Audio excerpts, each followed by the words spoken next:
Mungkin Farel bisa ceritakan ya, ya bergantian aja dengan Ibu. Silakan. Bisa menceritakan masalahnya ya yang disampaikan tadi ya.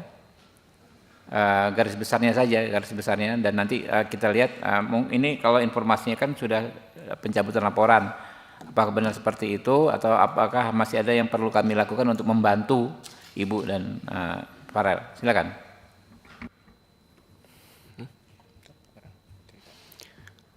Cerita dari awal ya Pak ya? Ya jadi kronologinya itu kenapa saya kayak gitu itu hanya dari spontanitas saya sendiri. Ya karena saya nggak tegang lihat ibu saya yang tidak bersalah sedikit pun tiba-tiba ditahan. Dan awalnya juga itu kan kasusnya itu ibu saya diminta membantu. Tapi ibu saya ini kan diperlakukan seperti asisten rumah tangganya. Dan padahal masih saudara. Tapi terus juga pernah sewaktu-waktu ibu saya sulit dihubungi dan akhirnya dibeliin handphone. Dengan balasan ibu saya harus bekerja dengannya. Dan itu pun ada kesepakatan tentang gaji dan lain-lain. Lalu ketika bekerja, ibu saya dititipkan sejumlah uang. Uang itu pun diberikan untuk mengurus rumahnya, untuk membayar wifi dan lain-lain, termasuk membayar asisten rumah tangganya. Saat bekerja, ibu saya ini tidak tahan, akhirnya berhenti dan memblokir nomor WhatsApp saudara ayah saya ini. Terus saudara ayah saya pun nggak terima dan ngelaporin ibu saya ke Polsek Ciputat Timur. Polsek. Dengan tuduhan penggelapan uang dan penggelapan barang. Dan ibu saya juga pas ketika dipanggil nggak diberi pendamping. Di sisi lain saudara ayah saya itu ditemani dengan pengacaranya. Dan akhirnya singkat cerita tanpa ada bukti yang jelas, akhirnya ibu saya ditahan. Saya hanya tahu itu sih. Tuduhannya digelapkan apa, Pak Farel? Tuduhannya itu penggelapan sebuah barang dan uang. Senilai? Senilai 10 juta dan sebuah handphone. Handphone ya. Handphone ada nilainya. Handphone apa itu? Kenapa? Handphone apa? Sekitar berapa ya? Merek Vivo. Vivo. Vivo. Paling 5 juta, 10 juta ada. 3 jutaan Pak. 3 jutaan. Itu ya. Ibu ada yang ingin disampaikan Bu? Tapi terakhir kemarin kan sudah selesai ya, udah Pak penangguhannya penahanannya ditangguhkan ya, dikabulkan. Lalu sudah ada pencabutan laporan, sudah ada. Oke. Ya, kami perlu mengapresiasi ya Kapolres Tangerang Selatan Pak Victor ya, Pak Randa ya.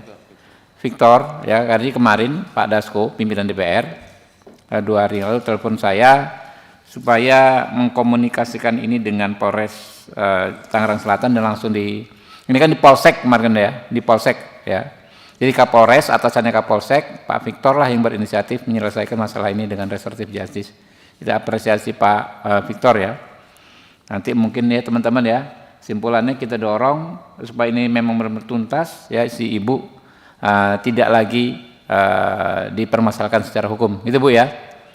Soal uang berapa 10 juta plus handphone Vivo, kalau toh si pelapor ya menginginkan uang tersebut, komunikasi tadi ada pimpinan DPR yang siap menanggulanginya. Ntar dari kami aja Bu ya. Kalau memang diminta ya. Jadi yang dipikirkan apa diminta uangnya itu berapa, 10 juta plus berapa, handphone senilai 5 juta, nggak ada masalah, ntar kita yang tanggulangi ya Bu ya. Ya Bu. Untuk handphone sudah kita berikan Pak. Sudah diberikan. Iya. Dia kalau uangnya masih menuntut nanti kita akan berikan Bu, nggak ada masalah. Jadi jangan jadi beban Ibu ya. Oke, Jangan siap, jadi beban Pak. Farel ya. Iya. Supaya Makasih Pak. masalah ini benar-benar tuntas ya. Iya Pak. Ini atensi khusus dari pimpinan DPR Pak Supni Dasko ya, apa namanya, yang memberikan tugas khusus kepada kami ya. Mungkin ada masukan dari Pak Rikwanto, dikit aja. Terima kasih Pak Ketua. Ya, kami prihatin ya, Mas Farel dan Ibu dan keluarga. Seharusnya masalah-masalah ini nggak harus sampai ke penyidikan, apalagi penahanan. Ya, ini masalah sederhana dan jernih. Dan peristiwanya pun bisa diselusuri ya. Jangan sampai penyidikan penahanan karena ada pesanan-pesanan aja atau dan dia tertentu. Tapi alhamdulillah laporan terakhir yang saya baca sudah selesai ya. Nanti dari Pak Ketua ada bantu itu untuk hal-hal yang berkaitan dengan tunggakan-tunggakan dan lain-lain. Jadi insya Allah ke depan untuk lebih hati-hati lagi dan bisa bekerja di tempat lain dengan baik lagi. Terima kasih Pak Ketua. Pak Hinca Panjaitan ini sebagai sesepuh Komisi 3. Terima kasih pimpinan. Farel, saya TikTok dikit ya. Tadi meski sudah kau jelaskan kenapa kau ambil spontan membuat berita ya sehingga diliput media atau publik jadi tahu. Apa kau tertekan sekali waktu itu? Gelis, apa yang membuatmu sampai tiba-tiba berpikir itu? Karena ya saya nggak terima aja Pak kalau misal ibu saya itu dizolimi Pak. Makanya dan dia juga punya uang kan. Jadi saya spontan aja karena ibu saya itu cuma punya saya. Makanya saya rela kayak gitu. Kau protes kepada orang yang melaporkan atau protes kepada polisinya yang menahan? Nah, saya di situ juga minta keadilan Pak, karena ibu saya itu tidak terbukti bersalah, tetapi malah ditahan. Nah, di situ yang agak aneh. Itu yang mendorongmu spontan. Iya, betul. Sendirian pikiran itu waktu itu atau ada yang kawan lain yang? Enggak, saya sama adik saya. Berdua saja? Berdua saja. Tiba-tiba spontan membela ibu? Iya, betul. Iya. Tadi sudah dengar pimpinan ya. Kita mengapresiasi Kapolresnya karena langsung turun diselesai ya. Saya hanya ingin menangkap pesan dua anak membela ibunya dengan cara itu. Tidak ada orang lain yang suruh kau itu? Enggak Pak. Murni dari hatimu? Murni. Saya cuman spontan aja itu Pak. Ya. Saya kira pimpinan apa yang tadi ditawarkan, Bu, yang 10 juta kan nanti harusnya Ibu kembalikan kalau itu betul. Betul nggak uang itu Ibu? Sudah. Tidak ada sama sekali Pak, sepeser pun tidak saya ambil dan itu sudah saya kembalikan dan ada catatannya Pak. Tapi dari pihak polisi itu saya tidak diterima karena di situ saya tidak ada saksi waktu mengembalikan uang tersebut. Sama saya tidak ada katanya kwitansi. Yang menerima siapa Bu? Uang Ibu berikan? Saya memberikan kepada saudara dari suami saya tersebut yang tempat menitipkan uang. Dan itu semua ada catatannya via WA juga semua ada. Ada Pak. Ibu udah jelaskan ini dengan polsek yang menjadi. Saya sudah jelaskan. Tapi saya tidak diterima. Baik. Terima kasih ya. Saya kira sudah ditangani ini, nanti mungkin diselesaikan cepat. Yang penting Ibu sudah ditangguhkan ya. Berapa lama sempat ditahan? 2 malam. Iya. Pimpinan, saya kira kita sudah mendengar ini dan kita dorong saja Kapolresnya untuk segera menyelesaikan ini dan close kasusnya. Saya Farel ya, mewakili orang tua dan adikmu, respect ya, sikap membela ibumu. Anda anak yang memperjuangkan ibumu. Saya pribadi dan kami semua di sini sangat menghargai itu dan buktinya Komisi 3 terpanggil hatinya untuk memanggilmu datang kemari dan menjadi contoh kepada banyak orang yang setia dan menghormati ibunya dan ketika diperlukan ia membela ibunya. Saya respect untukmu ya. Terima kasih pimpinan. Ya, terima kasih Pak Rahul. Mungkin udah cukup ya, teman-teman. Pak Rano dikit, Pak Rano ngomong. Makasih pimpinan. Jadi Bu, yang pertama memang apa yang dilakukan Pak Rel tuh insya Allah akan dilakukan banyak anak. Jadi contoh, demi ibunya bisa ngelakuin apapun, kan gitu ya Bu ya.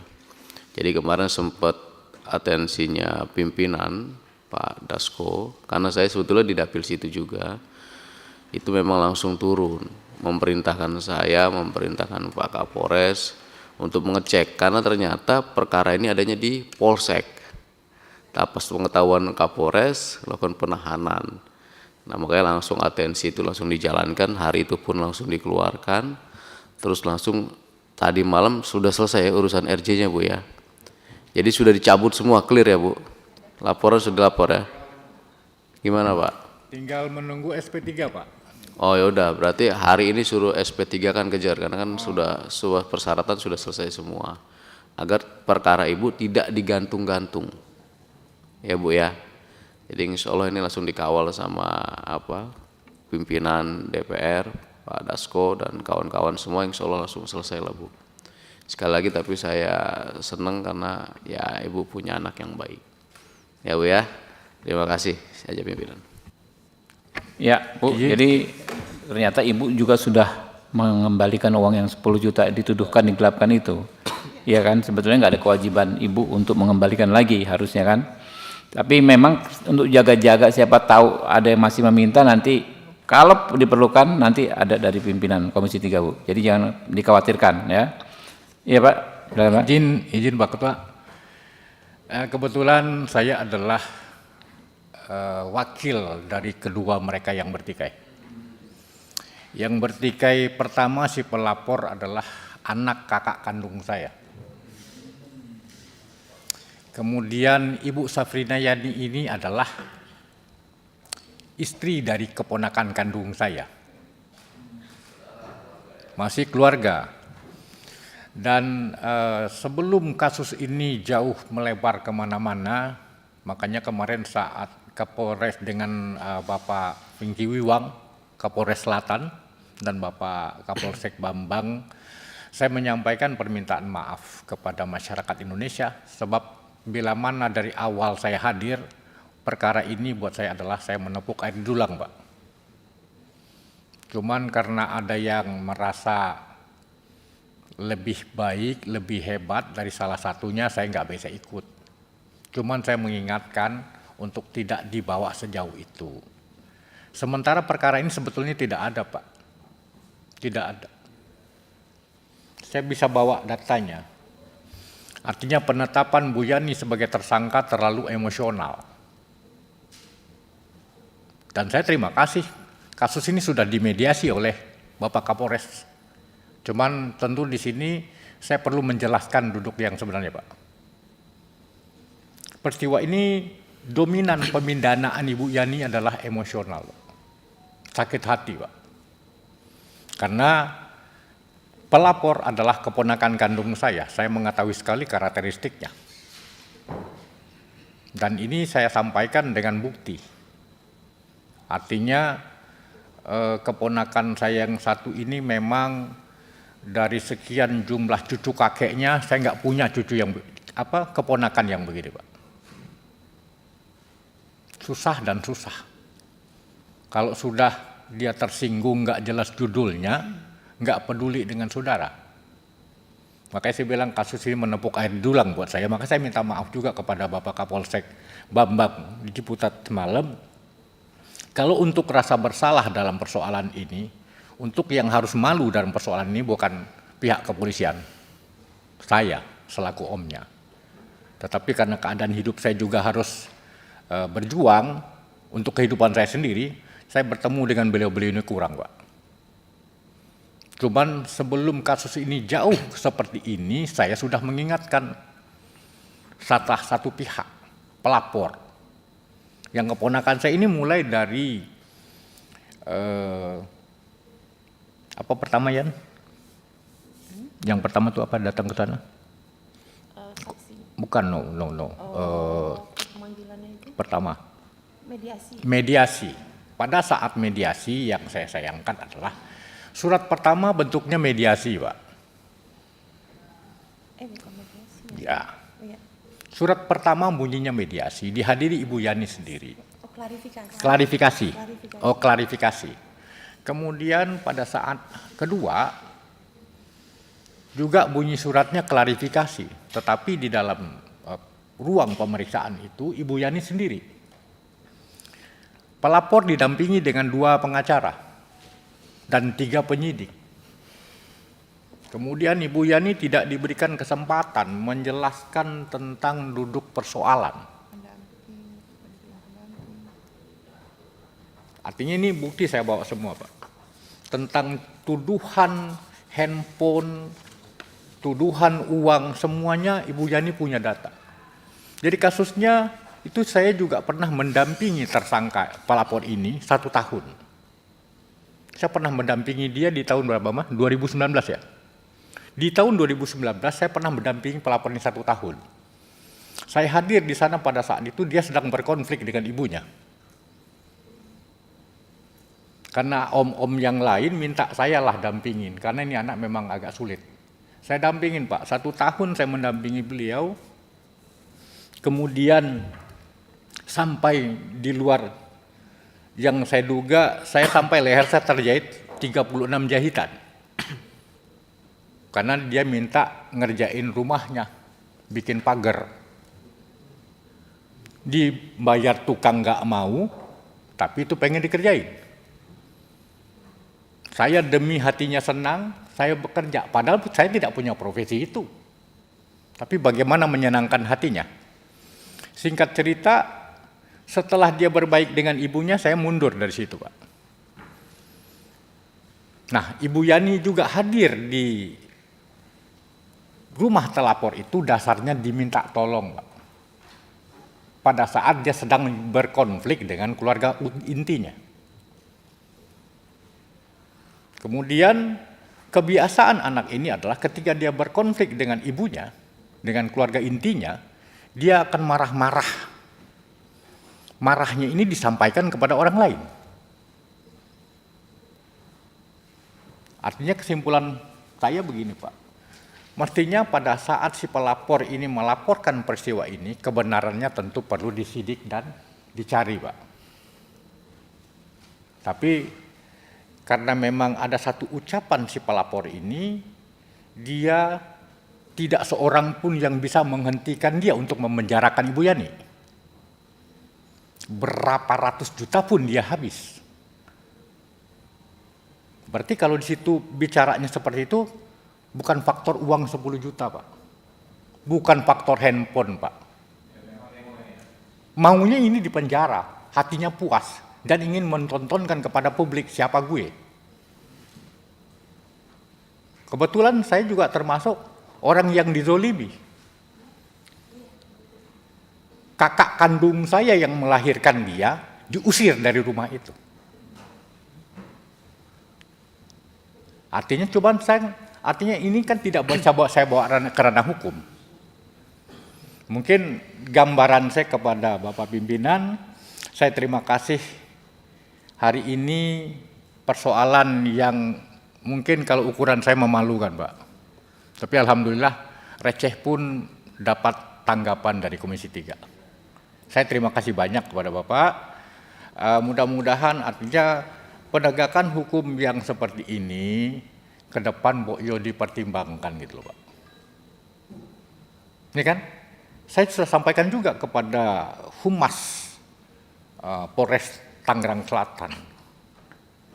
Dari sisi nilai yang dituduhkan, dari sisi kekerabatannya, nilainya 10 juta, orang ini bersaudara. Layakkah ini dibawa lebih mendahului karena hukum? Artinya saya juga bersyukur punya cucu ini. Dan saya nuntut juga kepada pihak kepolisian kemarin, cucu saya ini layak untuk dijadikan edukasi anak bangsa. Sejarahnya orang menjual ginjal itu buat ngebelain kebrengsekan anak. Ibu jual ginjal karena terlibat hutang anaknya. Cucu saya tidak, Pak. Karena dia tahu ekonomi ayah dan ibunya. Kebetulan beliau ini adalah juga atlet apa nak? Sport? E-sport. G-sport. E-sport. E-sport. E-sport. Nah, dan uangnya tidak cukup untuk menyaingi si tantenya tadi. Itulah mungkin, dan ini naluri dia sendiri, ya kan? Dan saya juga setelah kasus ini awal saya tahu, kemudian masing-masing tidak dapat kita nasihati, yang satu pasang badan, yang satu pasang uang. Artinya kami tidak menuduh uang itu untuk siapa, yang jelas tercatat dalam voice note-nya dia telah menghabiskan uang untuk membayar pengacaranya. Baik Pak, sudah kami dapat pesan Bapak. Makasih banyak Ya. Pak. Di antara banyak sumber informasi, kami layak dipercaya. Karena kami menggali lebih dalam, berpihak pada kebenaran,